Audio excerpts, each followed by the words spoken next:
Hey everybody, Hakeem here with some more magic. I'm back on the final day of Boros auras. Got 3 mana on the play with a cat and a couple of auras, so I'm going to go ahead and keep this.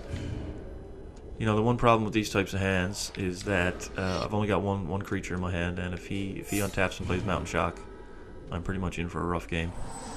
But if he plays some type of tapped land, so he does have shock mana. And he's not casting it right away, and he's playing 60 cards. So he is Stormcloak 1. So I think what I'll do is not do any enchantment this turn. Just swing for 1. And if he shocks me, I'll protect it, and then make him have a double shock. So we'll get in for 1 lifelink, and pass it over to him, see if he... so he didn't have the shock. I guess I should have gone for it out of that, or he just doesn't want to spend it yet. So now he's playing... an Izzet Gate, so he's playing blue in his deck. And I picked up a mountain, so again, if I had a plains here, I'd go for it, but I'm just gonna go swinging for 1. I'm not ready to enchant yet until he taps some more mana. Probably playing a little bit cautious here, but you know, I don't want to get 2 for 1, so I'm just gonna pass it again. See if he's gonna burn a shocker or resounding thunder or something, or I don't know. He could be on the Rabble Master plan. Sometimes the blue-red decks play the goblins. So now he's passing with counterspell mana up. So now it's a whole new challenge here now of whether or not I want to try and resolve something through a counterspell. So I'm just gonna keep going like this. This is not looking good for me. You know, I missed my opportunity in the first couple of turns to start ticking up that cat, and now all of a sudden I've given the advantage to him now. So it looks like he's gonna cycle Traumatic Visions. So that lets him go in and get a basic land. Yeah, a plains, so he's missing white mana from his deck. But yeah, it's basic land cycling for just 2 mana. So now he gets his plains in place, playing a 3-color deck, and he's putting down Wall of Omens. Still got counterspell mana, still showing me shock, and he's just drawing a card, so I am a bit behind the 8 ball here. I wish I had a second plains, you know. Really wish I had a second plains here. I got 12 in the deck. Okay, here we go. And he's been replaced by AI. Okay. I mean, I'm just going to put a wings on it. And see if he's got the counterspell for that, or so he's got the shock, you know, which is what he was being smart and playing with it. I don't know, maybe he lost his connection or something. I don't know, but I'm gonna give pro red here. And scry Mentor the Meek is, yeah, I'll keep Mentor on top because I get the Banisher Priest and then I can use it. So, anyways, pro red, the shock didn't do anything, and the aura attached. So now I've got a 2/3. It's out of shock range, but he's playing blue. He could have bounce in his deck. So I mean, we're not out of the woods yet. And yeah, 25 to 15. So I'd really like to get an ordeal on it now and start ticking it up even further. But with him in these colors on 5 mana, so he is on the Rabble Master plan, which is not that great. But I've got a Banisher Priest. Got a Banisher Priest for that. But I don't know if I'm gonna do it yet or not. I think I want to get the ordeal because all that life gain is just gonna fog him for a little while. So let's just put an ordeal here, and hopefully he doesn't have some type of bounce spell. So it doesn't look like he does. So now we're gonna tick the cat up to a 3/4, and move farther and farther out of range of that red removal. Gain 3 life, deal 3 damage. I'm not sure exactly why he quit, you know. So I'm thinking that it might have been a connection issue. Maybe he, power could have gone out at his house or something. I mean, it doesn't look like a case of someone who left the game because they were behind. So I'm just gonna play it out though. I mean, I don't want to just cut the recording, start going, because he had a solid start, but he has Banefire for 4 to get rid of my cat. So all that was for nothing. So I stacked 2 auras on top of it and lost it. That's 3 for 1. That's a little bit frustrating. And now the Rabble Master comes in, so he's gonna hit me for 4. I'm gonna kill a token, and then I'm gonna have to banish that Rabble Master and draw a card off the Mentor, and hope to draw into some more threats. So. Banisher's double white though, so I'm gonna have to let my God's Willing Shields down. So we'll just banish that and draw a card. And it's a plane, so shields are back up again. Not gonna play the wings because I'm not attacking this turn. I want to be able to hold this up when I do go to enchant. So now my opponent is on 7 mana. He's playing Anger of the Gods. Anger of the Gods. So I got a Rabble Master underneath here. So what'll happen is he'll wipe out the entire board and get a Rabble Master. So I'm just gonna have to give my Banisher Priest protection from red, so the anger won't deal damage to it. Put a hero on top. Absolutely, I will put a hero on top. So we lose the Mentor. He loses the token, but we still got the Priest. So now we'll stick the hero into play and put a Nimbus Wings on it. That'll be a 4/5 flyer, but we're out of cards. We're out of cards, which is never a good place to be. And he's just going to counter the wings. You can see that, I suppose. Don't know why he wouldn't have countered the God's Willing. You know, did he have the mana for it? I'm pretty sure he would have. If he had countered that God's Willing, he'd have a Rabble Master and I'd have nothing. So I mean, that's something that a real player probably would have done. And top deck a land. It's not very good. Probably should have just kept it in my hand there, but you know, habit, I guess. Just tapping the A button when you pick one up. So yeah, he's gonna block 3/3 and take 2, go to 10. So not feeling too optimistic playing against the Jeskai deck on 8 mana, and up to 9 mana, and he's got green. I don't know if he's just using that as another gate or if he's actually got green spells in his deck. But we picked up another wings, so get him up to a 4/4, and then a 5/6 flyer if it attaches. So yeah, he's a 5/6 flyer. So no need to swing with the Priest because he's got the Wall of Omens down there, and he needs to find an answer for this or a blocker of some kind, or he's just dead to it next turn. So got kind of lucky on the pickup there, and lucky that he didn't have a response. Inferno Titan.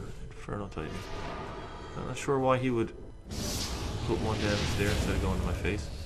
Gets his Rabble Master back out from underneath the Banisher Priest. Taps out for inspiration, so he's dead. Yeah, game over. He gets to swing for 1 here since I'm tapped out, but he's completely tapped out on 5 life, and I got a 5 power flyer, and he can't block it. So that's the game. I wish I knew why he left there, but you know, I think I probably should have lost if the computer had dissolved the God's Willing targeting the Banisher Priest. That Rabble Master would have just beat me down. But you know, I beat the AI. I guess I should be proud of that. No, not really. So I'll go and try and find another game, see if we can't get someone to stick around. So let's go into a custom lobby and see if there's anyone here. Herb Red. Okay, let's have a game against this guy.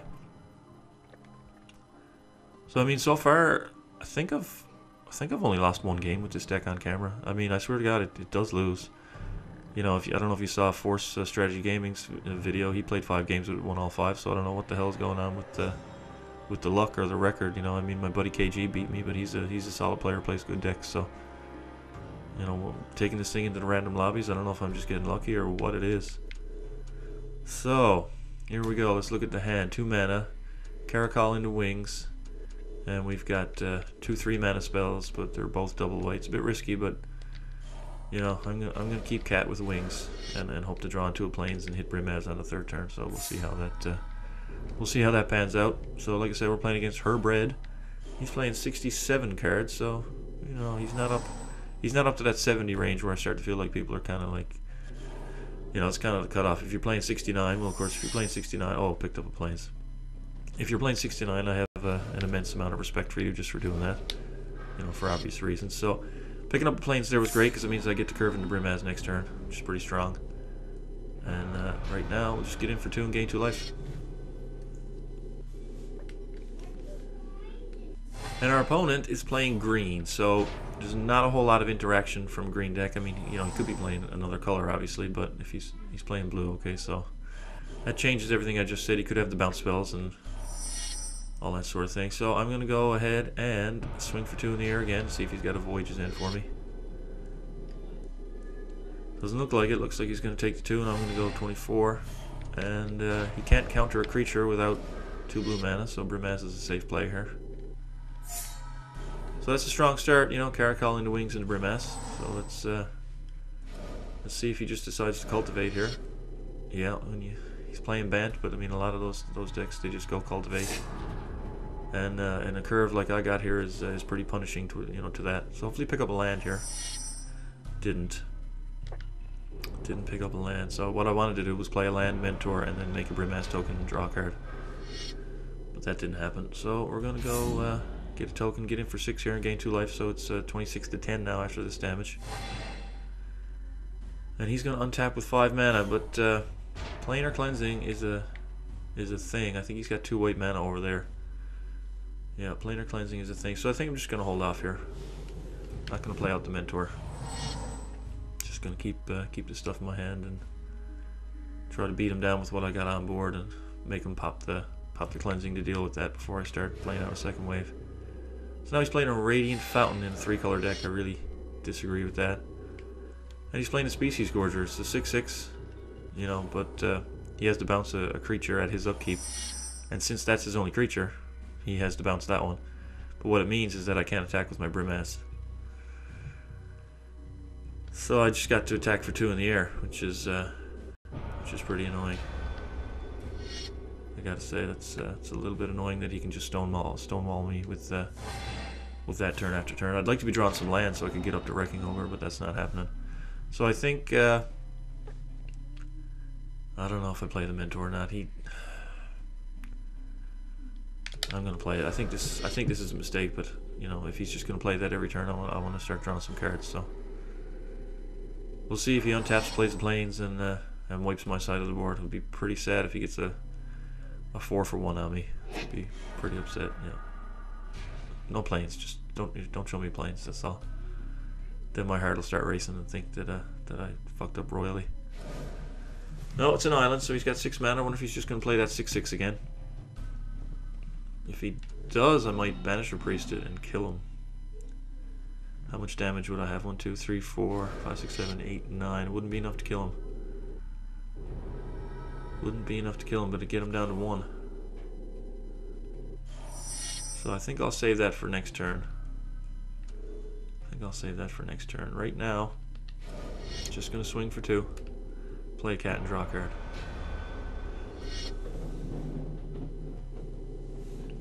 Alright, 30 to 8. Let's play the cat. Alright, play the cat, draw a card. Draw a card. Make sure it's red mana in case I top deck a God's Willing. And yeah, picked up a hero, which is okay.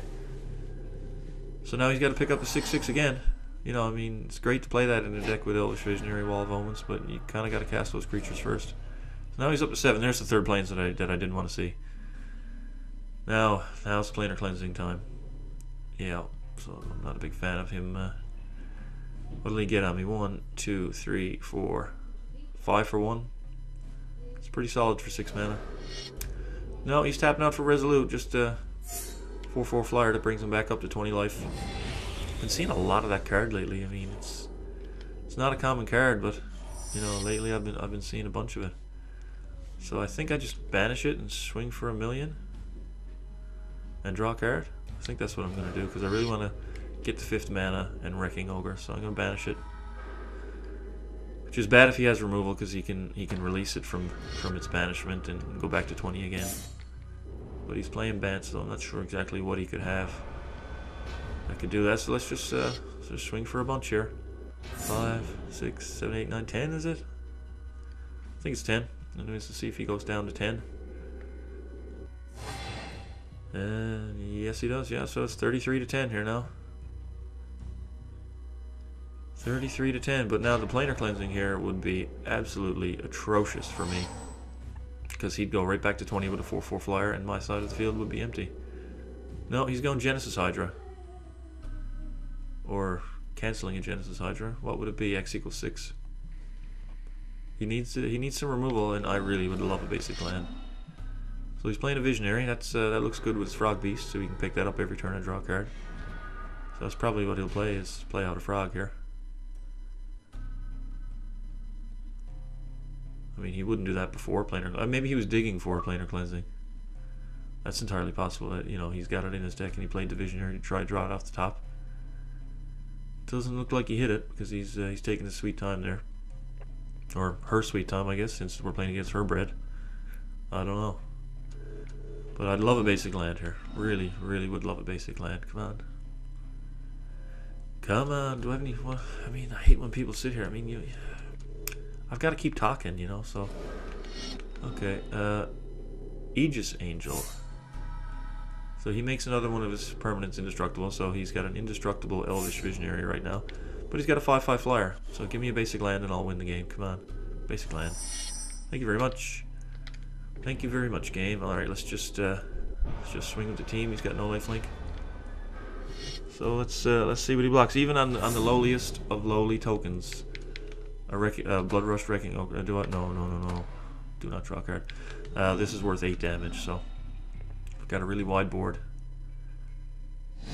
So he blocks the Burmass, and his 1/1 blocks something.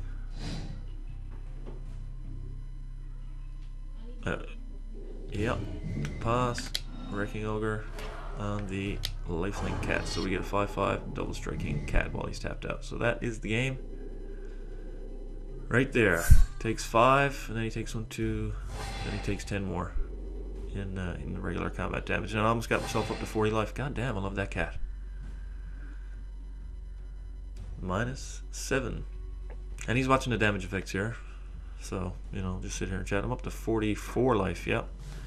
44 to -7 on the back of a life-linking cat. But, I mean, he got out to a pretty slow start. Turn 3 cultivate, turn 4 he had to place, and turn 5 he played a 6/6 and had to bounce it. So he didn't have a whole lot going on by the time he figured out, you know, what was going on. I had him dead. So, I mean, the Resolute got him back up to 20, but I managed to power through that. And, yeah, that's it for Boros. So I think I went the whole week, probably played about 14 games, 13 or 14 games. Only lost one of them. It's, you know, I don't know if you played it yourself. The deck's not that good. You know, it's a solid deck, but it's not 13-1. But, you know, I mean, I just got lucky with it, I suppose. So, anyways, I'll be playing a control deck next week, a deck that I call Total Control. What we called it on NGA was the Hakeem project, because it's a collaboration between myself and another deck builder. So, yeah, you'll see Total Control tomorrow. Thanks for watching, and we'll see you then.